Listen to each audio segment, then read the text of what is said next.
नमस्कार। आज बात करते हैं एक काफी मॉडर्न दवा की जिसका नाम है इटोरिकॉक्सिब। ये एक ऐसी दवा है जो दर्द और सूजन को कंट्रोल करने के तरीके में एक बड़ा बदलाव लाती है। तो चलिए इसे गहराई से समझने की कोशिश करते हैं। तो आज का हमारा मेन सवाल यही है, कोई भी जो मॉडर्न पेन किलर है वो आखिर काम कैसे करती है और उसके फायदे और नुकसान क्या-क्या हैं। किसी भी दवा को समझने के लिए ये जानना बहुत जरूरी है कि वो शरीर के अंदर करती क्या है और उसके बदले में हमें क्या कीमत चुकानी पड़ सकती है। तो सबसे पहले और सबसे जरूरी सवाल, आखिर ये इटोरिकॉक्सिब है क्या? इस सेक्शन में हम इसकी पहचान और इसके मुख्य काम को समझेंगे। तो इटोरिकॉक्सिब दर्द और सूजन के लिए बनी एक दवा है, लेकिन यहाँ एक शब्द पर ध्यान देना जरूरी है, लक्षित या टारगेटेड। इसका मतलब ये नहीं कि ये कोई आम दवा है, ये बिल्कुल निशाने पर जाकर काम करती है, जिसके बारे में हम आगे और जानेंगे। अच्छा, तो अब ये तो समझ आ गया कि ये एक टारगेटेड दवा है, पर सवाल ये है कि इसका टारगेट क्या है, मतलब ये किन दिक्कतों में काम आती है। चलिए देखते हैं। देखिए, इसका मेन काम है दर्द को कम करना, किसी भी तरह की सूजन हो उसे घटाना, और खास तौर पर आर्थराइटिस यानी गठिया जैसी जो परेशानियां होती है ना, उनमें ये काफी राहत देती है। ये इन समस्याओं की जड़ पर काम करने की कोशिश करती है।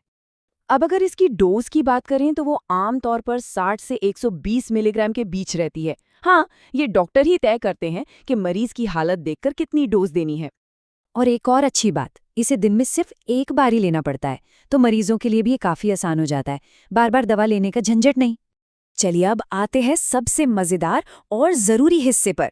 ये दवा शरीर के अंदर आखिर करती क्या है, इसका जादू चलता कैसे है। आगे बढ़ने से पहले एक टर्म समझ लेते हैं, क्रियाविधि, या जिसे अंग्रेजी में कहते हैं मैकेनिज्म ऑफ एक्शन। देखिए, इसका सीधा साधा मतलब है किसी भी दवा के काम करने का तरीका। ये समझना इसलिए जरूरी है ताकि आगे की बात आसानी से समझ आए। तो होता क्या है, हमारे शरीर में ना कॉक्स-2 नाम का एक एंजाइम होता है। समझिए कि ये एक तरह का मैसेंजर है जो दर्द और सूजन का सिग्नल दिमाग तक पहुंचाता है। अब इटोरिकॉक्सिब क्या करती है, वो एक स्मार्ट दवा की तरह सीधे जाकर इसी कॉक्स-2 को पकड़ लेती है और उसे ब्लॉक कर देती है। खास बात यह है कि ये दूसरे जरूरी एंजाइमों को ज्यादा नहीं छेड़ती। तो जैसे ही कॉक्स-2 ब्लॉक होता है, दर्द और सूजन के सिग्नल पहुंचने बंद हो जाते हैं और बस मरीज को आराम मिल जाता है।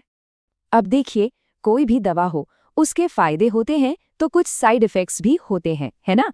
तो इटोरिकॉक्सिब के मामले में ये सौदा कैसा है, चलिए इसके फायदे और नुकसान दोनों को समझते हैं। इसका सबसे बड़ा प्लस पॉइंट ये है कि पेट के लिए ये काफी सेफ है। मतलब दूसरी पेन किलर्स की तरह ये पेट में जलन या अल्सर जैसी दिक्कतें कम पैदा करती है। लेकिन सिक्के का दूसरा पहलू भी है। इसे लेने से ब्लड प्रेशर बढ़ सकता है और शरीर में पानी भरने से सूजन आ सकती है, जिसे एडिमा भी कहते हैं। अब कुछ बहुत ही जरूरी सेफ्टी वार्निंग्स पर बात करते हैं। ये जानकारी उन सभी के लिए बेहद जरूरी है जो इस दवा को लेने के बारे में सोच रहे हैं या ले रहे हैं। हाँ, ये बात बिल्कुल साफ है कि ये दवा हर किसी के लिए नहीं है, कुछ चीजों का खास ख्याल रखना पड़ता है। तो सबसे पहली और सबसे जरूरी बात, जिन लोगों को पहले से ही दिल की कोई बीमारी है या हाई ब्लड प्रेशर की शिकायत रहती है, उन्हें इस दवा से दूर रहना चाहिए। और दूसरी बात, इसे लंबे समय तक, मतलब रोज रोज लगातार इस्तेमाल के लिए नहीं बनाया गया है। ये शॉर्ट टर्म इलाज के लिए ज्यादा बेहतर और सेफ है। तो आज की ये सारी बातचीत हमें एक बड़े सवाल पर लाके छोड़ देती है। देखिए, इटोरिकॉक्सिब जैसी दवाएं ये तो दिखाती हैं कि साइंस कितना आगे बढ़ गया है, हम कितनी सटीक दवाएं बना सकते हैं। पर सवाल ये है कि जैसे जैसे दवाएं और ज़्यादा टारगेटेड होती जाएंगी, हम असर और जोखिम के बीच का ये जो नाजुक संतुलन है, इसे कैसे बनाए रखेंगे, इस पर सोचना तो बनता है।